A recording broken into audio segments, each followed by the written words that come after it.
É isso aí. Vamos orar pelo pregador? Tem mais recado? Fecha o olho para a gente orar pelo pregador. Querido Deus, boa noite. Primeiramente, obrigado pela oportunidade de estar aqui de novo. O Senhor sabe o quanto a gente precisa desse momento, meu Deus. Quanto esse momento de comunhão, de aprendizado da Tua Palavra faz bem para a gente. E a gente não consegue passar a semana, viver sem isso. Eu quero te pedir para que o Senhor fale o que for da sua vontade. Que o pastor Elvis seja só um instrumento na sua mão. Que o Senhor fale o que o Senhor quer falar, não o que a gente quer ouvir, mas o que o Senhor precisa falar para a gente. Que a gente não seja distraído por parente, por família, por amigo. Que o foco aqui hoje seja só a Tua Palavra e mais nada. Em nome de Jesus, amém. Amém, igreja. Glória a Deus, igreja. Ô, igreja, vamos para nós ganhar tempo. Abre sua Bíblia em Daniel 1.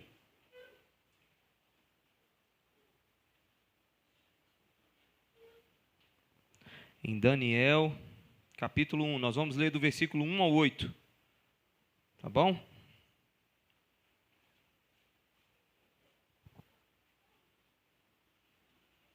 Daniel 1, do 1 ao 8.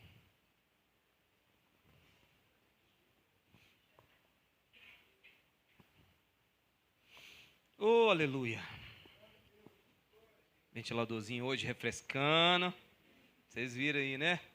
Tem um sopro do Espírito Santo nas vocês aí, né? É os ventiladorzinhos aí, ó. Glória a Deus. Gente, vamos ler? No terceiro ano do reinado de Jeoaquim, rei de Judá, Nabucodonosor, rei da Babilônia, veio a Jerusalém e a sitiou. E o Senhor entregou Jeoaquim, rei de Judá, nas suas mãos, e também alguns dos utensílios do templo de Deus. Ele levou os utensílios para o templo do seu Deus na terra de Sineá e os colocou na casa do tesouro do seu Deus. Depois, o rei ordenou a Aspenaz, o chefe dos oficiais da sua corte, que trouxesse algum dos israelitas da família real e da nobreza, jovens sem defeito físico, de boa aparência, cultos, inteligentes, que dominassem os vários campos do conhecimento e fossem capacitados para servir no palácio do rei. Ele deveria ensinar-lhe a língua e a literatura dos babilônicos. De sua própria mesa, o rei designou-lhe uma porção diária de comida e de vinho. Eles receberiam um treinamento durante 3 anos e depois disso passaria a servir o rei. Entre esses estavam alguns que vieram de Judá: Daniel, Ananias, Misael e Azarias. O chefe dos oficiais deu-lhe novos nomes. A Daniel deu o nome de Beltesazar, difícil pronunciar. E Ananias, Sadraque, Misael, Mesaque e Azarias, Abidinego. Daniel, contudo, decidiu não se tornar impuro com a comida e com o vinho do rei, e pediu ao chefe dos oficiais permissão para se abster deles. Foi até o 8 que eu falei, né? Então tá bom. Permissão para se abster deles. Amém? Pode se assentar. Em nome de Jesus. E vamos entender um pouco sobre essa história. A ideia dessa mensagem de hoje, gente, veio de uma conversa minha, do Júnior, do Emanuel, na sexta-feira. A partir do que a gente aprendeu no culto dos homens e no culto das mulheres. A gente falou lá no culto dos homens sobre masculinidade em decadência, a partir de um livro que a gente está meditando sobre lá, que o pastor Robson trouxe para a gente lá, do Renato Vargens. E a gente começou a pensar sobre isso e depois a gente continuou essa conversa. E é muito claro que a Bíblia nos mostra sobre uma forma de viver. Isso é muito bem definido. A Bíblia fala sobre como o homem se comportar, como a mulher, papéis a definir, como a gente vai caminhar nessa terra, sobre princípios morais e éticos, espirituais. A Bíblia é muito clara, está tudo muito bem certinho. Beleza, a Bíblia está lá. Agora aqui nesse outro ponto, no ponto B, a gente vê a sociedade do jeito que a gente está vivendo hoje, de cabeça para baixo, em decadência, né? As coisas indo de mal a pior, uma sociedade cada vez ética e moral mais esquisita, uma sociedade que está dando valor cada vez mais para animais, menos para a gente, uma sociedade de pessoas onde são individualista, materialista, existencialista, e pronto, e o trem, tudo, uma sociedade em decadência. Então nós temos o ponto A, que é a Bíblia, muito bem definido, e esse ponto B também, que é a nossa constatação da sociedade hoje, também muito bem definido. Então, a ideia da pregação de hoje é a gente entender o que aconteceu entre esse ponto A e entre esse ponto B. O que mudou? Como mudou? Por que mudou? A resposta está nessa história que a gente vai entender sobre Daniel, que é uma história que fala sobre duas culturas. Uma cultura do reino de Deus versus uma cultura da Babilônia. Amém? Quantos estão entendendo? E a gente precisa entender um pouco o que é cultura. Cultura, gente, é aquilo que nos define. São as nossas crenças, a forma de pensar, a forma de agir, até a comida, as tradições, tudo isso define a nossa cultura. Vocês mineiros aqui, muito bem definida a cultura suas. Come angu e piqui. Né? Piqui, quem já leu Gênesis 3? Quando Eva viu que a árvore era saborosa aos olhos, pegou do fruto e comeu. Adivinha que fruto era aquele, gente? Eu acho que é piqui. Que não tem um troço mais ruim que faz mais mal. Deus castigou por causa disso, falou assim, é tão ruim que agora vocês vão sofrer as consequências. Então, assim, é muito bem definido. Quando a gente fala angu, piqui, mineiro, acarajé, vatapá, caruru, baiano, churrasco, farinha. Farinha é diferente, uma coisa... Então, assim, isso tudo define as nossas culturas. Onde se inicia as culturas? Das nossas raízes. Vocês entendem isso? A cultura brasileira mesmo veio da onde? Indígena, da cultura católica europeia, e depois, mais alguns anos para frente, do kardecismo, do espiritismo, depois das religiões de matriz africana, tudo isso forma, das suas origens, forma a nossa cultura brasileira no dia de hoje. Amém? Quem está entendendo? E a gente precisa entender que a gente está vivendo nessa cultura, nesse mundo caído, nesse ponto B que eu falei no começo, por causa do pecado. Igualzinho Israel, na história que a gente leu. Quando você vai ver no versículo 1 e 2 que nós lemos, a Bíblia fala que o Senhor entregou Israel na mão da Babilônia, por causa dos seus pecados. Jeremias já havia avisado 5 anos antes, olha, vocês vão ser cativos. Deixa a idolatria, deixa de adorar outros deuses, deixa de imoralidade sexual, para com essas doideiras, que senão vocês vão para um lugar muito ruim e vai sofrer consequências. A mesma coisa nós. Nós vivemos nesse mundo caído porque nós pecamos. Em Adão, nós pecamos. Não foi Adão e hoje, e quando chegar lá no céu, nós vamos fazer uma rodinha assim e vamos enquadrar Adão no canto, não. Nós, em Adão, pecamos. Então, o que acontece? É por causa do pecado. A raiz dessa cultura babilônica que vivemos nos dias de hoje é por causa do pecado. Mas a Babilônia, ela vai tentar, esse mundo de hoje, que se chama Babilônia, você acredita que a própria Bíblia identifica esse sistema político no final dos tempos como Babilônia? Quando você vai ver Apocalipse 18, diz assim, Babilônia caiu. O que está dizendo ali? Que o sistema religioso, cultural, político da época caiu aos fins dos tempos. Então essa Babilônia que nós estamos vivendo, esse mundo, essa cultura maluca, esse sistema maluco que nós estamos vivendo chamado Babilônia, ela vai tentar impor a cultura dela sobre você, cristão. Sobre você, pai de família, sobre você, mãe, sobre você, filho, adolescente, sobre todo mundo. É isso que a Babilônia fazia nos tempos. Babilônia, nesse período do exílio, qual era a estratégia do reino da Babilônia? Eles capturavam um povo, tiravam esse povo do seu território. Por exemplo, Israel, a cidade de Jerusalém era muito importante para o povo, fazia parte da sua cultura, o seu lugar de adoração, tinha um templo e a cidade de Davi. Então, quer dizer, eles tiravam esse povo de lá, levavam para outro lugar e acabava com a cultura deles. Era um jeito de exterminar um povo. Era acabando com a sua cultura. Quando você pode ver isso no versículo 3 e 5. Do 3 ao 5. Você pode ler comigo? Para a gente contextualizar essa ideia. Do 3 ao 5. Depois o rei ordenou a Aspenaz, o chefe dos oficiais da sua corte, que trouxesse algum dos israelitas da família real e da nobreza, jovens sem defeito físico, de boa aparência, cultos e inteligentes, que dominasse os vários campos de conhecimento, que fosse capacitado para servir o palácio do rei. Ele deveria, presta atenção no texto, ele deveria ensinar-lhes a língua e a literatura dos babilônicos. De sua própria mesa, o rei designou-lhe uma porção diária de comida e de vinho. Eles receberiam treinamento durante 3 anos e depois serviriam ao rei. Ou seja, vocês vão ser doutrinados. Aqui na Babilônia, quando eles chegaram na Babilônia, o povo falou assim, calma. Aqui não tem negócio de adorar o Deus Altíssimo.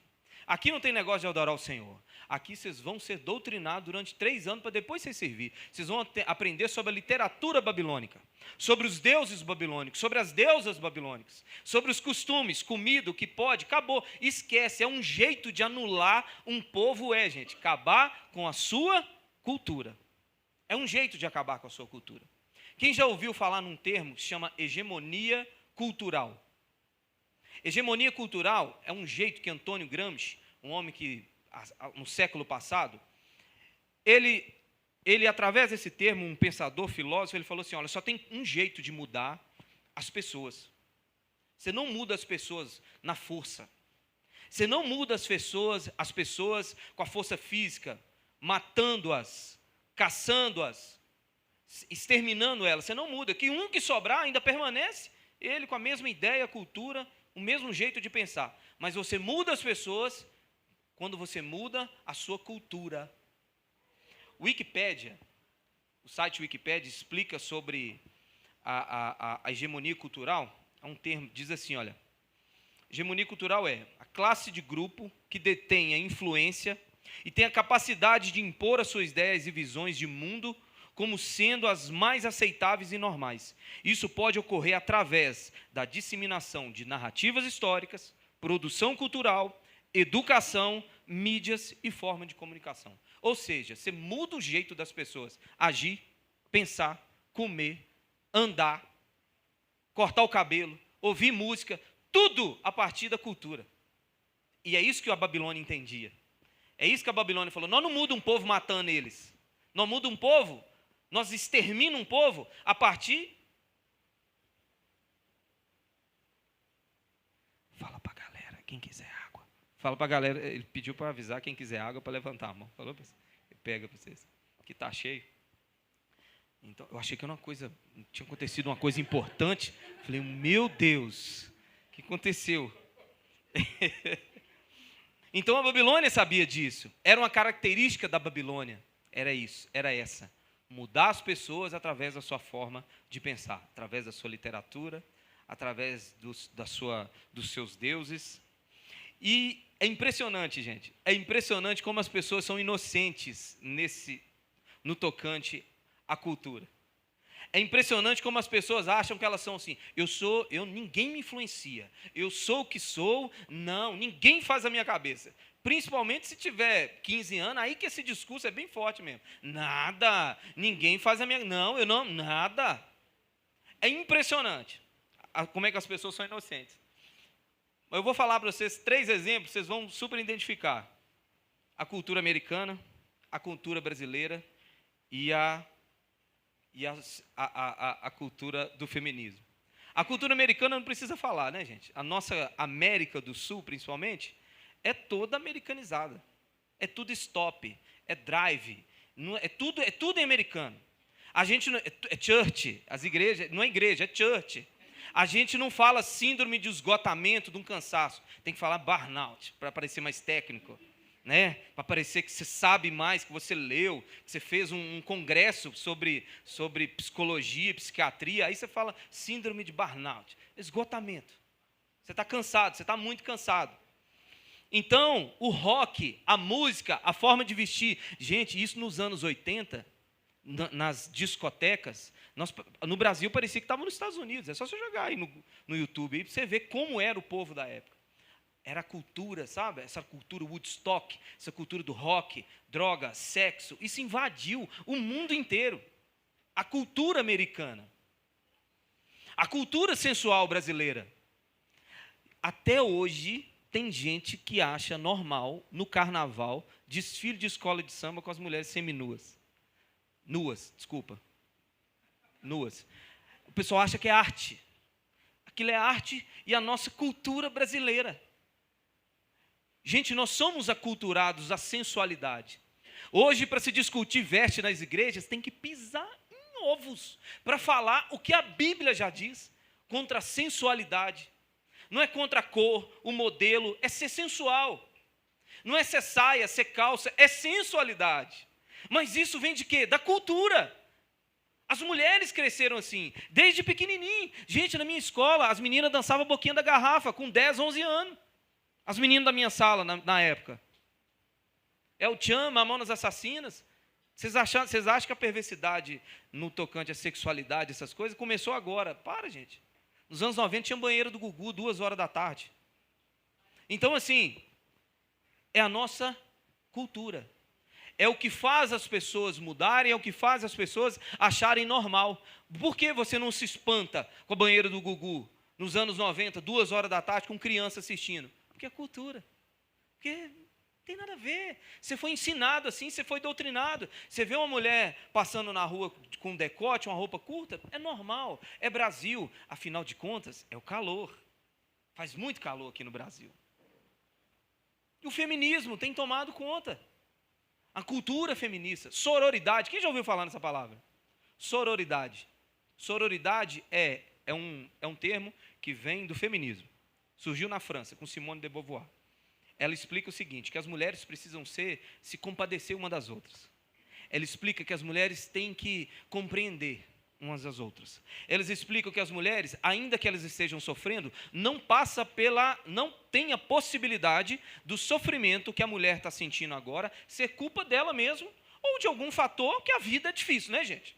Nós não vivemos na Disneylândia. É mundo, é luta, é dificuldade. Mas não, ela está sofrendo porque ela é mulher. Isso se chama sororidade. Você vê isso dentro das igrejas. Você vê pregação com tons, isso dentro da igreja, trazendo uma ideia que as mulheres não caiu no jardim do Éden. Só caiu Adão, Eva não.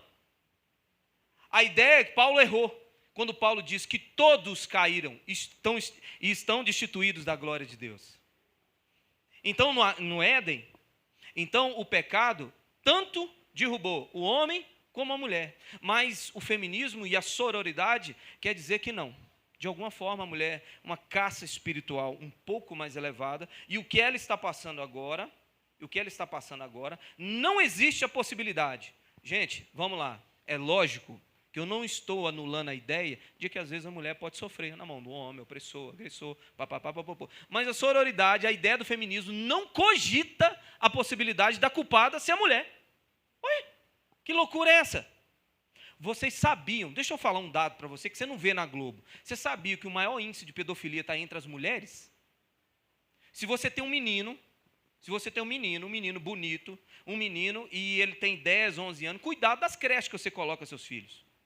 Porque o que mais tem é abuso. Abuso de mulheres para com crianças. Isso a Globo não mostra, né, bebê? Isso você não vai ver em outros lugares. Você tem que procurar gente séria para você ouvir um negócio desse, porque de todas as formas a sororidade tenta trazer a ideia, essa cultura feminista. Essa cultura tenta trazer a ideia que sempre a mulher é a vítima e sempre a mulher não é culpada de nada. E sempre a mulher não é culpada de nada. Então, é a cultura. É a cultura. Divorciou, o culpado é o homem. Um problema, o culpado é o homem. Teve um caso de abuso na esquina. Logo já vem na sua mentalidade. Foi um homem que abusou de alguém. O nome disso é cultura que vai invadindo a nossa mente, a nossa casa, vai martelando através da música, vai martelando através de filme, vai martelando através de novela, vai martelando através de discurso, narrativas históricas, como a gente acabou de ler. E a gente vai se tornando um povo aculturado. Você sabia que a primeira onda feminista no mundo foi em 1948, e até 1850 não existia uma pastora no mundo? Isso é um dado, Rodrigo Mocelin explica isso. Até 1850 não existia uma pastora, só após 2 anos antes, com o primeiro movimento feminista em Seneca Falls, em 1848, a partir daí surgiu a primeira pastora, cedendo, em 1950, cederam ao apelo. Aí você fala assim, que isso, Elvis? Isso é a cultura, irmão. Nos dias de hoje, na Alemanha, mulheres já estão se levantando contra o Vaticano, pedindo a ordenação sacerdotal para mulheres. Mulheres estão querendo ser padres. Lógico, gente, vocês não vão ver isso na Netflix, isso não passa nos filmes. Você tem que procurar, pesquisar, para você entender como é que a nossa cultura de hoje está. Mulheres hoje estão pedindo. Tudo começou pela teologia da libertação. Não vou gastar tempo nisso aqui, não, mas é algo que vem atrapalhando a Igreja Católica. E é algo hoje que as mulheres vêm pedindo esse lugar no sacerdote feminino, para o sacerdote feminino na igreja. Então, a gente precisa entender que é a cultura que faz isso. É a cultura que vai mudando a mente das pessoas muito devagarzinho, paulatinamente, devagar.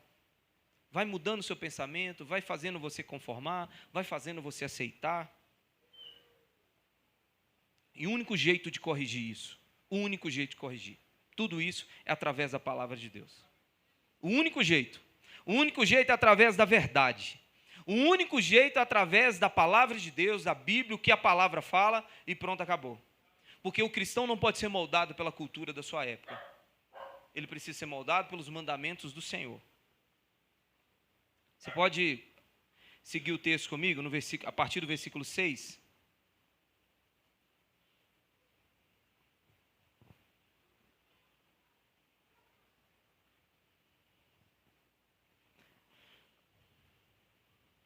(6 a 8) diz assim: entre os que estavam, alguns que vieram de Judá, Daniel, entre esses estavam alguns que vieram de Judá, Daniel, Ananias, Misael e Azarias. O chefe dos oficiais deu-lhe novos nomes, e Daniel deu o nome de Beltesazar. A Ananias, Sadraque, a Misael, Mesaque e Azarias, Abidnego. Daniel, contudo, decidiu não se tornar impuro com a comida e com o vinho do rei, e pediu ao chefe dos oficiais permissão para se abster dele. Mudar os nomes, gente, ali, fazia parte desse processo de reprogramar, de mudar dessa lavagem cerebral agora desse povo para a Babilônia, desses 3 rapazes para a Babilônia, desses 4 rapazes para a Babilônia. Então, a Thomas Nelson usa essa expressão, eu acho interessantíssimo, reprogramar a mente deles. Daniel significava Deus é meu juiz. Agora o seu novo nome, Beltesazar, a rainha divina protege o rei. Azarias significa o Senhor é o meu auxílio. Abidnego, servo de Nabu. Ananias, o Senhor tem sido grandioso. Misael, quem é como Deus? Sadraque e Mesaque tem o mesmo sentido da palavra, que é um termo que se refere a um Deus chamado Marduk. Então, os nomes na Bíblia têm muita importância. Fala muito sobre a pessoa, de quem as pessoas é. Os nomes revelam quem nós somos, mas não importa o nome que a Babilônia dá para nós. O que importa é que Deus pensa de nós, sabia?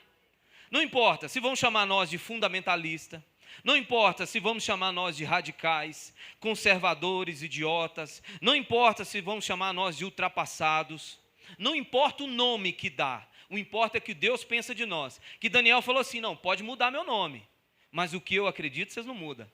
O que Daniel fez? Não vou comer da comida. Está entendendo? Está entendendo que Daniel falou assim, não, vocês podem me chamar, se vocês quiserem, vocês podem me chamar de qualquer nome, se vocês quiserem. Agora, o que eu creio e os meus princípios e valores, a minha cultura, a Babilônia não muda. A minha cultura vocês não mudam. A cultura da Babilônia é o que as pessoas vão pensar sobre mim. E nós não estamos falando sobre testemunho. Testemunho é muito importante. para a gente dar. Mas sim não agradar as pessoas e sim agradar a Deus. A gente tem que pensar no nosso testemunho. Sim, testemunho é uma coisa. Agora, o que as pessoas vão pensar por eu fazer o certo, deixei de saber. Você concorda ou não, gente? Ou vocês têm medo de fazer o certo e as pessoas pensarem alguma coisa de você? Porque o apóstolo Pedro, diante do Sinédrio, falou assim, o que importa é agradar a Deus e não aos homens. Eu estando certo, meu filho, com a minha consciência diante de Deus, deixa o bambu gemer. Eu não estou nem aí. O que importa é a gente estar certo, andar certo com a palavra de Deus, o que as pessoas vão achar, se você vai fazer parte do grupinho de amigos, se você vai fazer parte da panelinha, se eles vão te chamar, se você vai arrumar um emprego A, um emprego B, azar. Ema, cada um com seus problemas. O meu negócio é o seguinte, é obedecer a Deus e eu decido não comer da comida do rei e pronto, acabou. O Acato, uma banda de um amigo meu, gravou um trabalho uns tempos desses para trás. Cara, o vocalista, nós crescemos juntos no Santos Dumont aqui, ó, nós crescemos juntos. Nós sentava assim no meio fio, assim, ó, sem camisa, com a camisa nas costas, assim, e chutando a areia, assim, e ele falava assim, um dia eu vou fazer sucesso, cara. Um dia eu vou fazer sucesso. Um dia eu vou tocar no Brasil inteiro, vou viajar o Brasil inteiro. E hoje ele está viajando o Brasil inteiro. Quando ele foi gravar o primeiro trabalho dele, ele falou assim, eu sei. Ele já veio assim, tipo na defensiva, cara, eu sei que você é evangélico, eu sei que você passou lá, mas eu queria muito, pela nossa história, que nós fomos criados juntos, eu sei de tudo, eu queria que você estivesse lá, eu queria na hora que eu estivesse cantando, eu olhasse para você e te ver lá. Eu falei com ele, eu não posso, eu queria, mas não posso, porque valores, mandamentos de Deus, é muitas vezes isso, você quer, mas você não pode. Eu queria estar lá, eu não ia fazer nada, eu ia sentar, parar e ver o show. Mas existem muitas implicações sobre isso, sobre escandalizar o irmão e blá, blá, blá. Mas eu falei, não, que o que importa é agradar o meu Senhor, ainda que um amigo meu vai se entristecer comigo, que seja por um pouco tempo, e ele se entristeceu, ficou triste comigo, que ele nem respondeu. Embaixo assim, beleza, tá bom, ok. Sabe quando fica só azulzinho e depois não acontece mais nada para frente? Foi isso que aconteceu. Às vezes eu sou convidado para tocar em algum lugar, eu chego na festa de algum amigo meu, e está tendo alguma roda de samba, alguma coisa, e eles me convidam para tocar. Me viram tocar há tantos anos? Não. Mas o que tem? Não te interessa. Não. Não é não. Não é não. Porque o que importa é agradar o meu Senhor. Eu vou fazer um negócio desse, todo mundo vai ficar mó feliz. Olha como é que ele é um crente moderno, tá vendo? Os outros crentes podiam tudo ser assim. Eu vou agradar a turma. E meu Senhor? Como é que eu fico? Como é que eu fico depois? Chegar em casa, Jesus, demos mole, hein? Foi mal aí, mas é a tua graça, né? O Senhor tem graça para mim, sua graça me salva. Em primeiro lugar, o Senhor quer dentro de nós. Primeiro lugar, o Senhor quer essa mudança dentro, não externa. Como eu disse, por externo que as pessoas vão pensar, azar. Agora por dentro. Nos ais que Jesus fala em Mateus 27 para os fariseus, um deles ele diz assim, ai de vocês, mestres da lei e fariseus, hipócritas, vocês são como, todo mundo conhece esse texto, como sepulcros caiados, bonitos por fora, mas por dentro são cheios de ossos e todo tipo de imundícia. Então é gente que por fora é muito legal, senhor. É gente que por fora é muito joia, todo mundo gosta, agrada todo mundo, é um político, agrada todo mundo, usando muitas vezes até daquele texto assim, fiz de grego para ganhar o grego, fiz de judeu para ganhar o judeu, né? Às vezes até com essa desculpa, mas o que importa mesmo, gente, é por dentro. Daniel não quis se tornar impuro com a comida, Daniel queria pureza. Lembra do que Jesus diz no texto mais importante que nós temos na Bíblia, que é o Sermão do Monte? Jesus diz, bem-aventurado os puros de coração. Daniel não quis se contaminar, ele quis ser puro. Na Babilônia, um menino de 16 anos, Daniel tinha 16 anos, pasmem os mais velhos, é para ficar com vergonha mesmo. Um menino de 16 anos falou assim, Não quero saber se é Babilônia, se é Marte, se eu estou na Lua, se eu estou em Nárnia, se eu estou na Matrix. Onde? Eu não quero saber. Mas eu não me contamino. O lugar não me define. Aonde eu estou não me define. As pessoas não me definem. A cultura do lugar não me define. A gente tem que ser, gente, o que a gente é.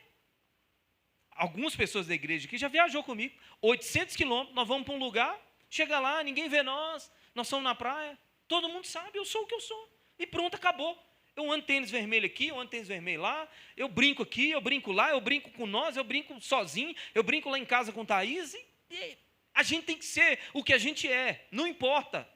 Mas a gente tem que ser puro de coração, só. A gente tem que ser puro de coração.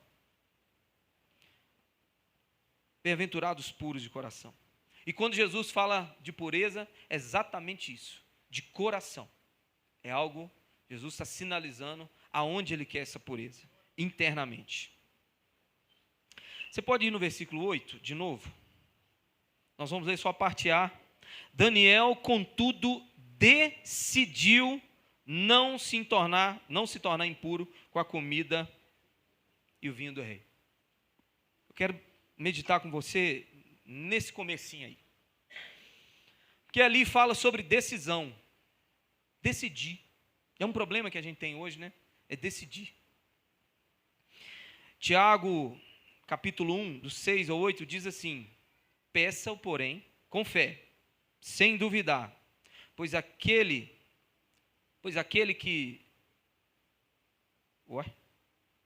Tem como você colocar aqui para mim? Acho que eu copiei e colei sem esse versículo aqui, mas ele foi errado aqui, faltando alguma palavra. Tá assim para mim, sem duvidar. Ah, tá, porque é só usar a vírgula, né? Eu pulei a aula de português aqui. Peça, porém, com fé, sem duvidar, vírgula. Pois aquele que duvida é semelhante à onda do mar, levada e agitada pelo vento. Não pense tal pessoa receberá coisa alguma do Senhor. Olha o 8. Pois tem a mente dividida e é instável em tudo o que faz. Gente sem fé é instável em tudo que faz. Tem mente dividida, mente dobre, pensamento dobre. É instável. E algo que a gente precisa ter na nossa vida, gente, é essa capacidade de decidir certo. Aprender a decidir. O problema é que a gente tem que aprender a decidir para a gente ser fera. Para quando as situações chegarem diante de nós, nós já ter a resposta. O problema do crente hoje é que ele é pego, muitas das vezes, de surpresa. Ele não tem uma comunhão com Deus, ele não tem um relacionamento com Deus profundo, com a palavra do Senhor, com conhecimento. Quando as lutas vêm, as dificuldades vêm, e ele tem que tomar, e ele precisa tomar as decisões, ele não sabe o que fazer, ele não é treinado para isso. Você já pensou numa luta de UFC? Coloca você lá. Let it go, bora. Começa a luta, você fala assim, com o seu adversário, espera aí só um minutinho. Aí você vai ler o manual, em caso de um soco com a mão direita, eu levanto. Na hora das lutas, irmão, você já tem que estar preparado. Você já tem que estar preparado para decidir. E a gente não pode decidir, primeiro, usando as emoções e sentimentos. Daniel não usou as emoções e sentimentos. Ele podia falar assim, estou na Babilônia, o Senhor entregou nas mãos, né? Fazer o quê? Estou triste, vou comer tudo que tiver de comer mesmo e manda para cá. Não tem problema, não. Jeremias 17:9 diz que o coração é mais enganoso que qualquer outra coisa. E a sua doença é incurável. Quem é capaz de compreendê-lo? Está falando que os nossos sentimentos e emoções não são confiáveis. Muitas vezes nós estamos tristes, mas não precisamos decidir certo. Muitas vezes ou a gente, pela tristeza, decidimos errado, ou pela euforia, nós decidimos errado também. É pelas duas coisas. Às vezes está lá, briga, luta no casamento, no meio da confusão, assim, extremamente triste, extremamente assim, abatido pelas lutas, pela briga, pela circunstância, o que eu vi, não vou decidir agora aqui. Ó. E muitas das vezes pela euforia, a gente decide errado. Outra coisa, a gente não pode esperar que as pessoas decidam por nós. Eu vejo muito isso hoje dentro da igreja. As pessoas são muito passivas. Elas esperam acontecer alguma coisa para reagir. Elas não são ativas, elas não decidem, elas esperam que alguém decida por ela. As mulheres ficam esperando o marido decidir. Os homens ficam esperando a esposa decidir. Fica esperando o pastor decidir. O pastor foi chamado para aconselhar. A decisão é totalmente sua. Totalmente sua. Robin sempre fala isso. Nós estamos falando com você aqui. Mas a partir, encerrando essa conversa, é com você. Nós não podemos fazer mais nada. Então a gente precisa ter essa capacidade de decidir. Não esperar as pessoas decidir por nós. Não esperar as circunstâncias chegar no mais alto extremo para decidir. A gente precisa decidir. Não podemos ter medo das consequências. Gente, tem hora que na vida é preciso fazer, é preciso agir. Existe um ditado que eu gosto muito. Às vezes é melhor o feito do que o perfeito. É preciso decidir. Se decidiu errado, vai, meu irmão, levanta, sacode a poeira e segue. Aprende com os erros. Essa é a dinâmica da vida, sabia? Você decidiu errado. Agora eu paro, reflito, aprendo com os erros, aonde eu errei, levanto, sigo de novo. Essa é a dinâmica da vida. Mas nós vivemos uma geração que tem medo de dar errado alguma coisa. Tem medo de consequências. Por isso que está cheio de gente ganhando dinheiro dos outros no YouTube. Clica aqui como que eu vou mostrar você fazer 1 milhão em 7 dias. Ah, gente, para que é muito idiotice. É muito idiotice. Tentando trazer um olhar que a vida é simples e é fácil. A vida é luta, é dificuldade e provavelmente, de muitas decisões que você tomar, você vai errar, mas você vai aprender com ela. É isso que se torna forte. Qualquer pessoa de sucesso na vida, no casamento, com a criação dos filhos, ministério, na igreja, no trabalho, nos negócios, qualquer um, você pode sentar e conversar com ele, ele já tomou um monte de decisão errada. Mas era preciso tomar a decisão na hora? É preciso. Então a gente não pode ter medo das consequências. Outra coisa que a gente precisa aprender na hora de tomar as decisões é a vontade. Vulgo, que a Bíblia chama o desejo. A gente não pode levar em consideração a nossa vontade e os nossos desejos. Tiago diz que cada um, porém, é tentado pelo próprio mau desejo, sendo por este arrastado e seduzido. Então esse desejo, tendo concebido, dá a luz ao pecado, e o pecado, após ser consumado, gera a morte. Então assim, a gente precisa entender que a gente não pode decidir sobre a nossa vontade. Quantas segundas-feiras vocês já acordaram e falaram assim, a minha vontade é de ficar em casa. O meu desejo, o meu mau desejo hoje é de ficar em casa e não ir trabalhar. Você ficou? Não, você decidiu. Você decidiu levantar e trabalhar. Então, muitas das vezes, os desejos nossos e a vontade nossa faz com que a gente escolha errado na vida. Porque todas as nossas decisões é pautadas em emoções, em sentimentos, nas nossas vontades e nos nossos desejos. Gente, Daniel sabia.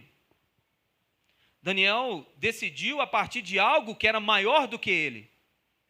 Daniel decidiu tomar a decisão a partir do próprio Senhor. Decidiu a partir de Deus. E as nossas decisões têm que ser a partir do que a palavra do Senhor diz, do que o mandamento, porque Daniel estava seguindo o mandamento dele, que era não se contaminar com comidas que ele não poderia comer. Isso era a lei do Senhor. Ele falou, não importa se eu estou triste, não importa o que os outros vão pensar, não importa com as opiniões das outras pessoas, o que eu importo é com o que Deus vai pensar. E é isso que a gente não leva em consideração nas nossas decisões, o que Deus vai pensar.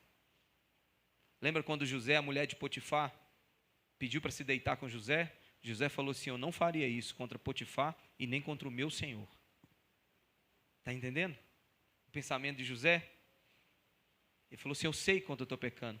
Davi, no Salmo 51, ele diz assim, pequei contra o Senhor e só contra ti pequei. Davi reconheceu que ele estava transgredindo a lei do Senhor. Era contra o Senhor. E as nossas decisões precisam ser pautadas disso. É preciso temer a Deus. Temer a Deus e as suas consequências. Agradar ao Senhor, viver uma vida para louvor e glória de Deus, para agradar a Ele, não a nós. Que venhamos e convenhamos, nem nós mesmos sabemos o que é bom para nós mesmos, gente. Nem nós mesmos sabemos. Nós tomamos Coca-Cola. Deus quer manifestar a sua cultura na Babilônia.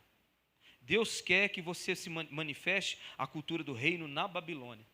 É legal que Daniel, quando você vai ler o livro de Daniel, ontem eu li o livro de Daniel todo, assim, numa sentada só. É legal quando você vai ler, lá no capítulo 6, já nem era esse rei mais, era um rei chamado Dário. E ele estabelece uma lei, um decreto, e naquela época, no Império Medo-Persa, que foi o império que veio depois da Babilônia, os reis usavam um anel que era uma espécie de carimbo. E toda lei que fazia, colocava uma cera, e esse rei fazia com o seu carimbo, selando, confirmando aquela lei, validando aquela lei. Só que na lei dos Medo-Persas, nem o rei poderia voltar atrás mais. Uma vez que ele sancionou a lei, não tinha como revogar mais. Não tinha veto. Ele fez a lei e acabou. E ele fez uma lei seguinte, que ninguém podia orar mais, só orar para ele. O que o versículo 10 de Daniel diz? Você pode abrir? No 6. Você já está aí na mão mesmo? Daniel 6.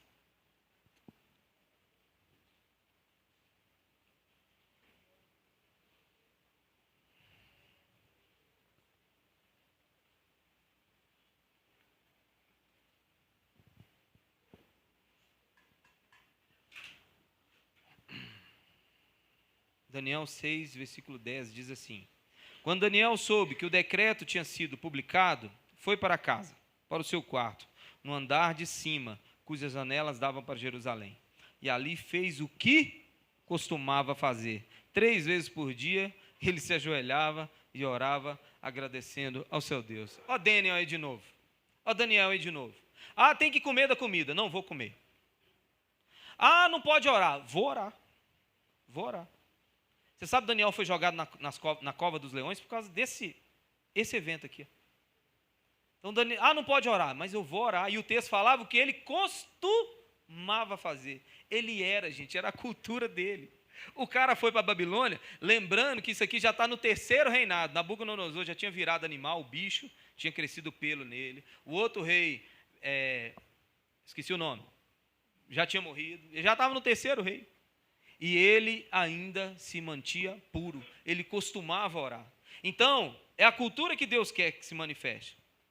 Daniel, no capítulo 2, ele interpreta um sonho do rei, e um sonho de uma estátua muito grande. Cada parte dessa estátua era feita de um material diferente. Cabeça de ouro, o peito era de bronze, e a tal de prata, e os pés de ferro com barro. Só que na visão que Daniel teve, na interpretação de Daniel do sonho do rei, saiu uma pedra cortada sem auxílio de mãos, e essa pedra batia nessa grande estátua e esfarelava ela, destruía. E agora essa pedra crescia de tal forma que enchia toda a terra.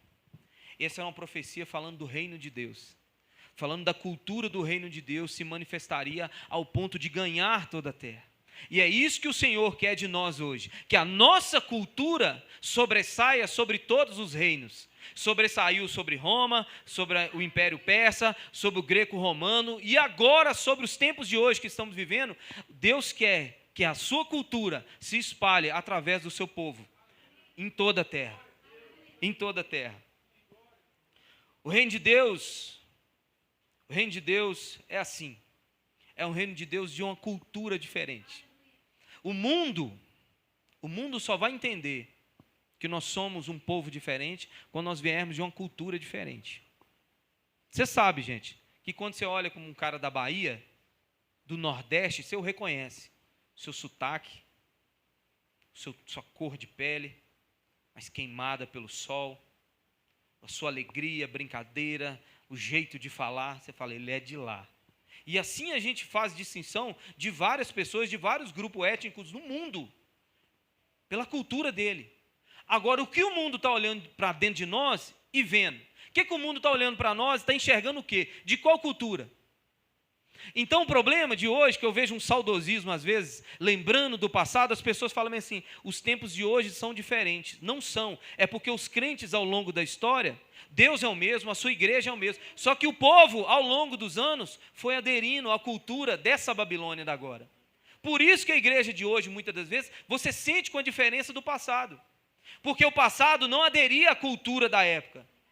Ah, mas eles eram os religiosos, eles usavam calça assim e tal. Vamos dar uma moral. Beleza, eles exageravam um pouco. Mas era um povo que temia o que passava na televisão, o que tocava nos rádios, o que falava-se nas músicas, o que chegava nos ouvidos deles. Era um povo que cuidava muito dos seus olhos e dos seus ouvidos. Eles pensavam 1000 vezes antes de entregar os seus ouvidos e os seus olhos para qualquer um. Mas hoje nós se sente a geração top, né? Nós sente a geração top. Nós coloca lá para ver. Nós não. Muita gente coloca para ver 365 dias, 50 tons de cinza, 50 tons mais escuros de cinza, e acha que ao final dessa história, ao final dessa jornada, vai terminar e fala assim, não, tudo bem, eu não estou contaminado. Para, gente. Para com essa inocência, para de entregar os seus olhos e ouvidos a qualquer coisa e a qualquer um.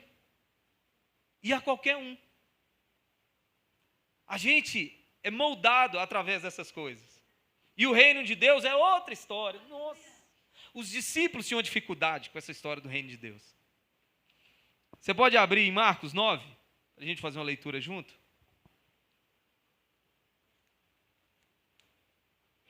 Pensa uns homens que não entendiam sobre a cultura do reino. Eram os discípulos. E deixa eu contar para vocês. Não adianta ler a Bíblia xingando Pedro, não, que nós é nós ali. Nós temos o DNA desses homens. Nós não entendemos muito bem as coisas, não. Tenta ler a Bíblia, muitas das vezes, quando você vai ler, você olhar para os discípulos, se coloca no lugar dele, fala assim, Jesus, eu sou mais ou menos assim mesmo. Que a gente tem um defeito de ler a Bíblia e fala assim, absurdo, Davi, né? Traiu com Betseba. Nossa, absurdo. Pedro, olha, Pedro tirou a espada para cortar a orelha do soldado. Né? A gente fica nessa arrogância, mas ali é nós, gente. Ali é nós. Marcos 9, a partir de 33. Vamos entender um pouco da cultura do reino de Deus. E chegaram a Cafarnaum. Quando ele estava em casa, perguntou-lhe o que vocês estavam discutindo no caminho. Mas eles guardaram silêncio, porque no caminho haviam discutido sobre quem era o maior. Assentando-se Jesus, chamou os 12 e disse, se alguém quiser ser o primeiro, será o último e servo de todos. Então, primeira coisa aí que já começa a mudar na cultura do reino de Deus. Quem é o maior é o que serve. A gente traz essa cultura do mundo para dentro da igreja, né? Essa coisa dessa elite. Quem é maior, quem é melhor. Não, fulano é top, fulano é top e tal. Perepepe, parapapá. Fulano é pastor, fulano é não sei o quê. Oh, meu Deus. É redondamente equivocado comentários como esse. Jesus falou, quer saber quem é o maior na igreja? É quem serve mais. É o servo de todos. Não existe estrela na igreja. Quem brilha aqui é só o sol da manhã. Não existe estrelinha na igreja. Não existe. Não existe. Jesus não usurpou ser igual a Deus, mas antes se esvaziou. E o que Paulo fala? Para a gente ter o mesmo sentimento que houve em Cristo Jesus. A gente parar com essas bobagens, querer ser melhor que os outros. Nesse mesmo episódio aqui, Jesus chama uma criança e coloca no meio deles. E fala assim, olha, quem aceitar essa criança aqui e tal, ajudar, é como se estivesse me aceitando. É como se estivesse me aceitando, eu mesmo. Porque na época as crianças não tinham o mesmo prestígio que tem hoje, né? Na época não existia essas leis de proteção às crianças. Então as crianças eram muito desprezadas. Jesus falou bem assim, quem aceitar, Tiago, o irmão de Jesus, na sua carta, interpreta essa fala de Jesus. Ele diz para a gente não fazer acepção de pessoas. Então Jesus está falando assim, ó, tá vendo? Pessoas desprezadas como essas crianças, se você aceitá-las, se você amá-las, é como se estivesse me amando. É como se estivesse me servindo. Tiago fala para a gente não fazer acepção de pessoas na igreja. Então percebe como é que é tudo diferente da cultura da Babilônia? É a cultura do reino de Deus, o maior, o menor, o desprezado tem que receber prestígio. Estão entendendo? Mas nós somos aculturados com a Babilônia. Nós chegamos na igreja, eu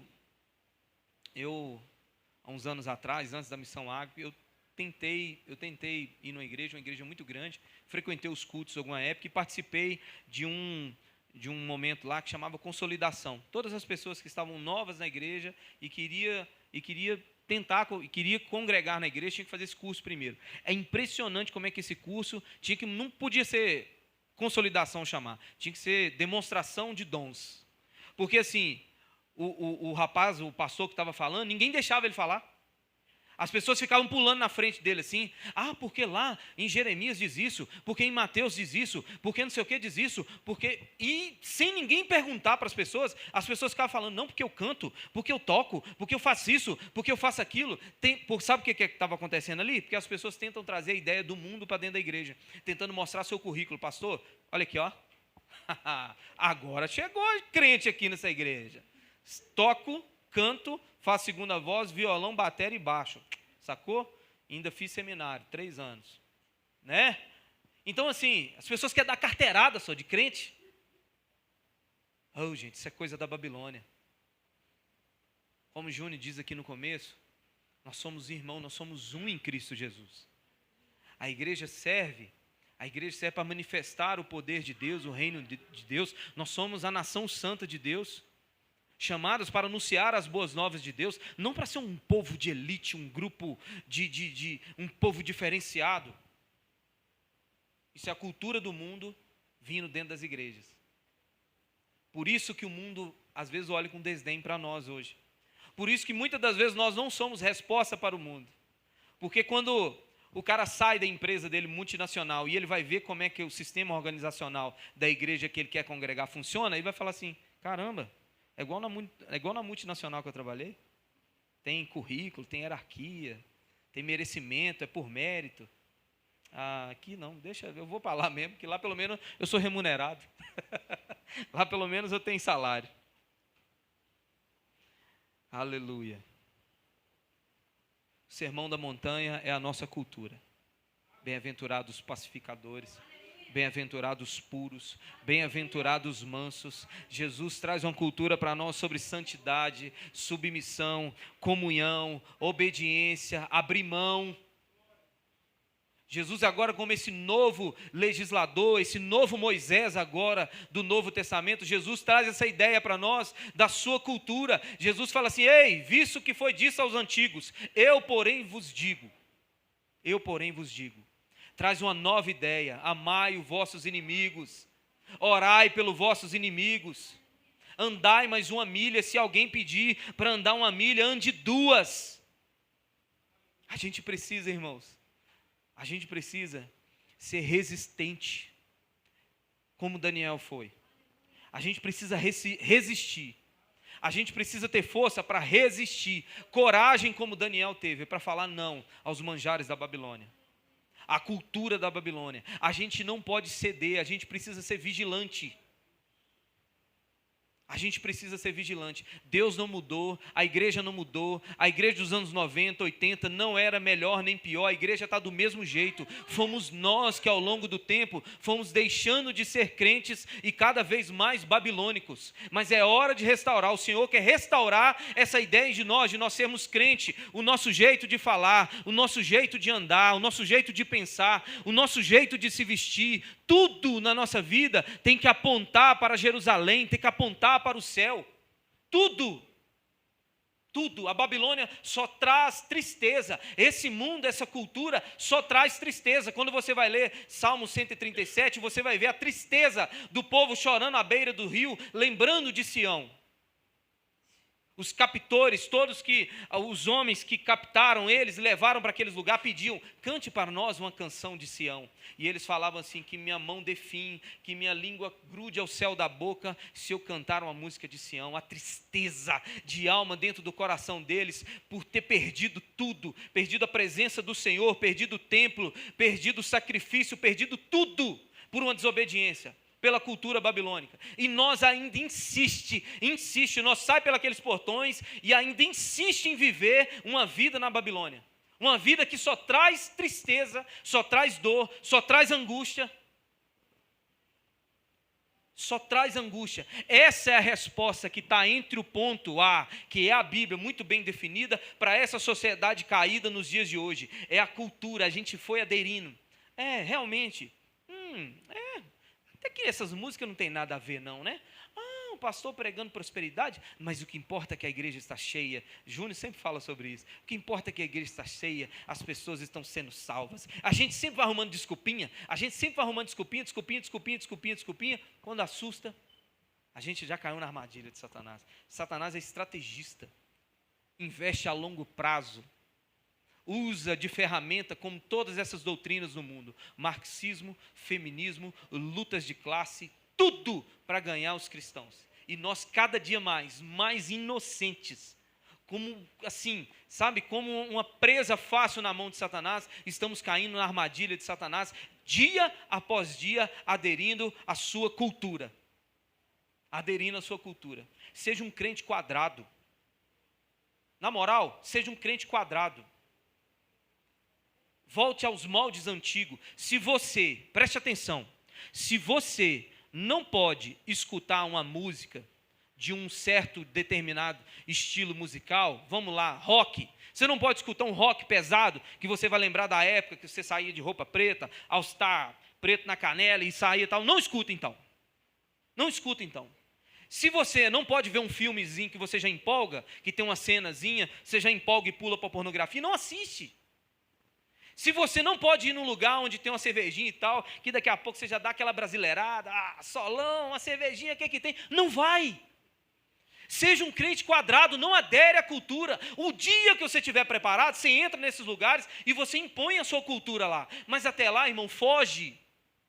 Foge da aparência do mal, foge da vontade. A Bíblia só manda você fugir daquilo que é maior do que você, sabia? E é os seus desejos, é a sua vontade. A Bíblia foge, não negocia, não conversa, não troca uma ideia, foge da aparência do mal, porque ela é mais forte do que você. Agora o dia que você tiver força, beleza, aí você impõe a sua cultura, e que em nome de Jesus, eu oro para isso, para a Missão Água, Deus, que a Missão Água seja luz e sal nessa terra, nesse bairro, nessa Lagoa Santa, nesse Aeronautas, para que as pessoas possam ver, nessa igreja tão pequena, nessa igreja tão simples, uma vez uma resposta para uma vida suja, uma vida de pecado, nessas mazelas que eles estão vivendo, que eles possam ver aqui um povo diferente, um povo simples, um povo que ama Jesus, um povo que passa por luta, dificuldade, mas um povo que ama a Deus e tem esperança em um dia melhor, e tem esperança em um dia o seu Senhor voltar para redimir o seu povo e levar o seu povo para viver junto com Ele.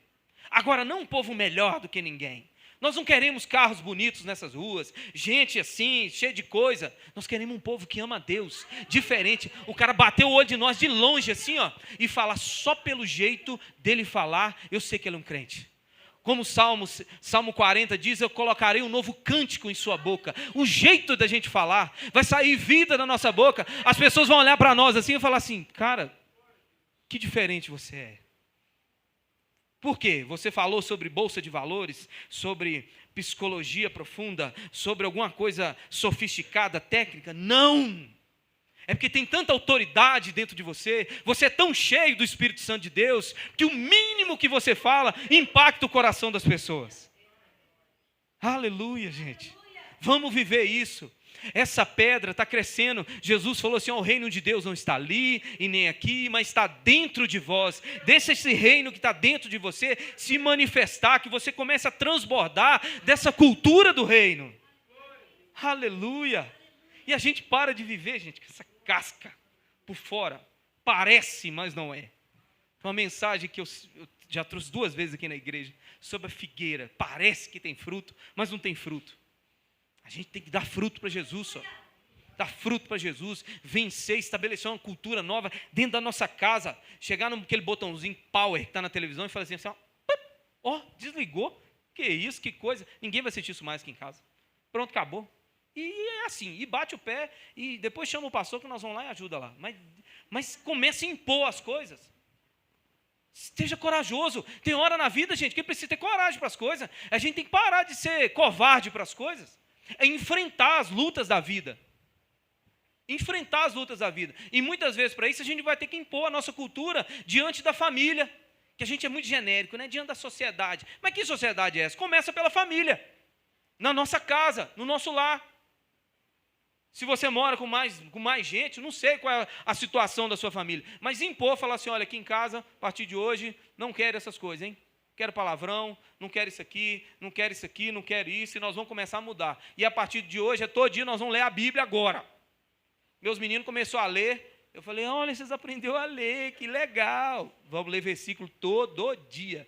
Eles não fazem a menor ideia do que estão lendo, que eles ficam, até eles formar a frase, é Jesus subiu quando eles terminam de ler, eles falam assim, o que eu li mesmo?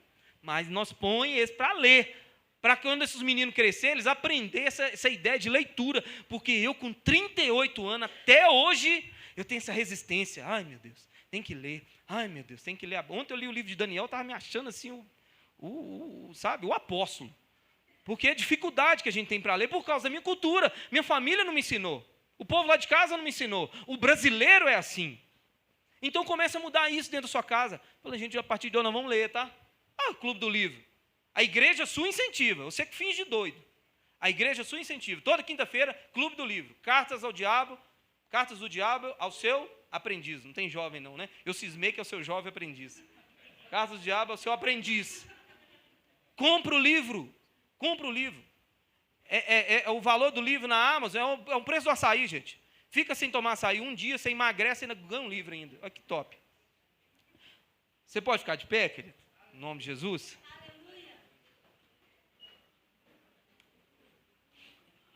Ah, Senhor.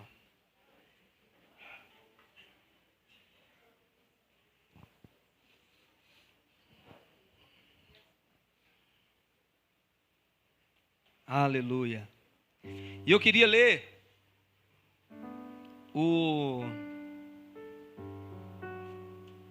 Queria lembrar a você o último versículo que nós lemos.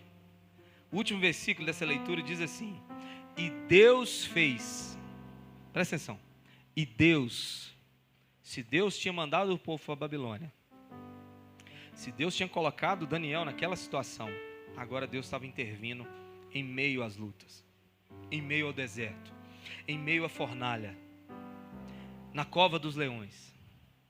Então, de repente, o seu ambiente de trabalho, a sua escola, a sua casa, é uma Babilônia. O negócio está bagunçado. Mas a partir do momento que Daniel decidiu, ele deu espaço de fé. Ele acreditou. Vou falar um termo aqui, um termo que eu gosto muito. Ele tomou posse das promessas de Deus. Daniel, a partir daí, ele experimenta um mover de Deus. Ele experimenta um milagre de Deus. Deus fez com que o homem fosse bondoso para com Daniel e tivesse simpatia por ele. E a partir daí a história vai toda se desenrolando. Ninguém na Babilônia poderia desvendar o sonho do rei, interpretar o sonho do rei. Daniel pôde. Por isso ele ganhou cargos importantes. Daí em diante houve mais sonhos para interpretar. Daí em diante houve uma mão escrevendo na parede e ele interpretou. Daí em diante ele foi jogado na cova dos leões.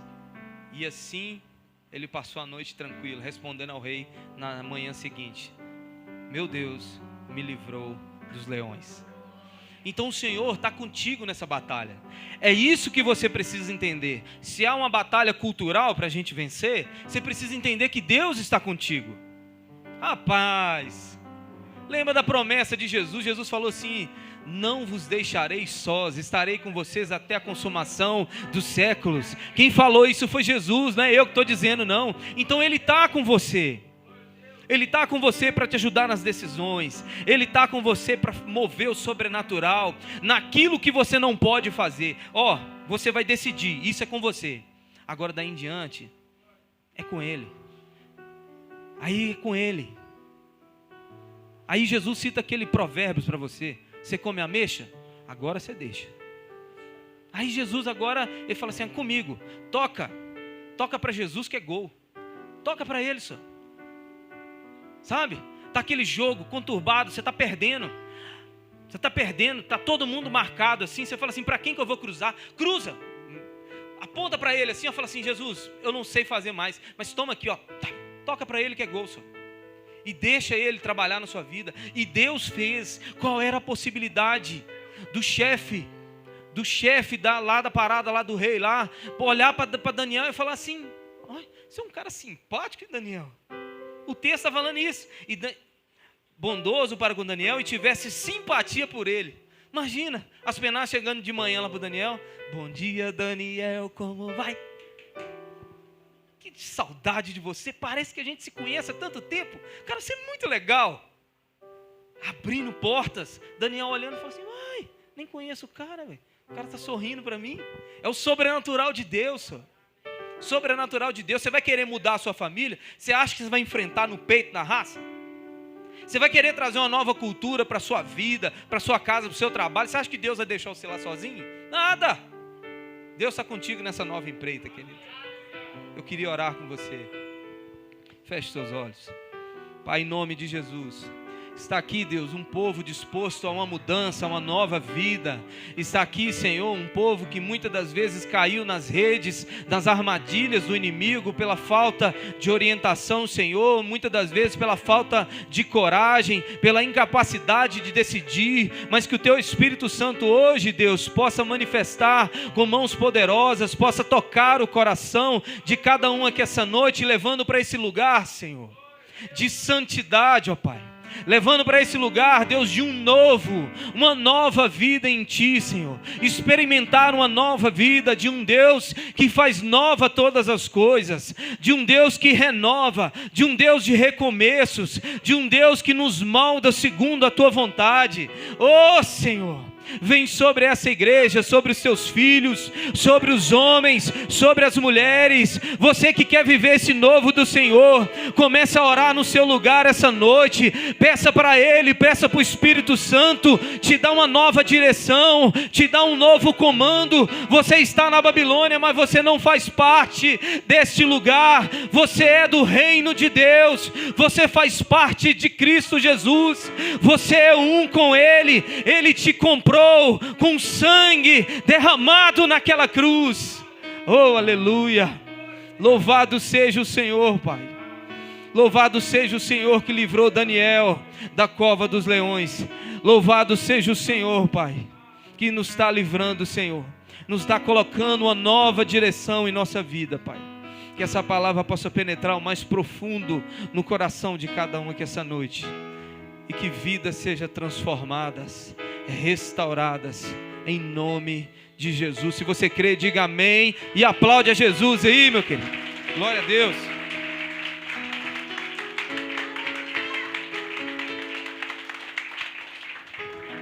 Aleluia. Digno de honra e louvores, levante, canta e faça. Adore Ele. Adoramos, digno de honra, com alegria cantemos. E louvores, levantemos nossas mãos. Adora aquele que vive. Em unidade cantemos. Porque grande és tu, maravilhas fazes tu, não há outro igual a ti. Nunca haverá, não há outro igual a ti. Porque grande és tu, maravilhas fazes tu, não há outro igual a ti. Não há outro igual a ti. Cantemos novamente. Digno de honra e louvores, levantemos nossas mãos. Digno de honra, só Ele é. Levantem as mãos.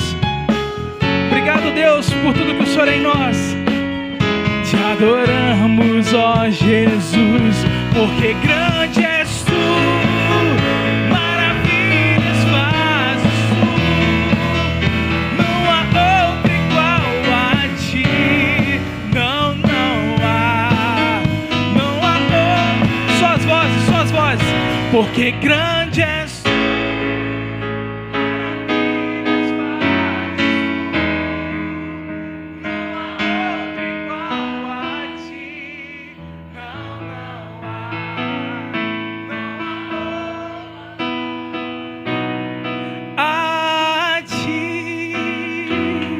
Pai, em nome de Jesus, nós te agradecemos pela tua presença aqui nesse lugar. Deus, que o Senhor possa abençoar as famílias, as crianças. Pai, em nome de Jesus Cristo, pedimos a Ti que abra as portas do emprego, meu Deus, para o pai, para a mãe que está desempregado. Deus, nós oramos para os nossos parentes que estão internados. Pai, em nome de Jesus, te suplicamos a cura sobre cada um deles, Pai. Em nome do Senhor e Salvador Jesus Cristo, te agradecemos pela vida do Potilho que está aqui nessa noite. Pai, nós oramos pela vida da Cláudia, meu Deus. Em nome de Jesus, Deus abençoe a irmã Maria Sena. Pai, em nome de Jesus, Deus, nós oramos pela vida da nossa irmã Luzia. Liberamos a cura sobre a vida dela. Pai, em nome de Jesus, permita que tenhamos uma semana em Tua presença. Em nome de Jesus, em nome de Jesus. Estenda as mãos, igreja. Que a paz do nosso Senhor e Salvador Jesus Cristo, que o amor de Deus e que as doces consolações do Espírito Santo seja com você, não só hoje, mas para sempre. Vá para casa, viva a melhor semana da sua vida, em nome de Jesus. Grande és tu.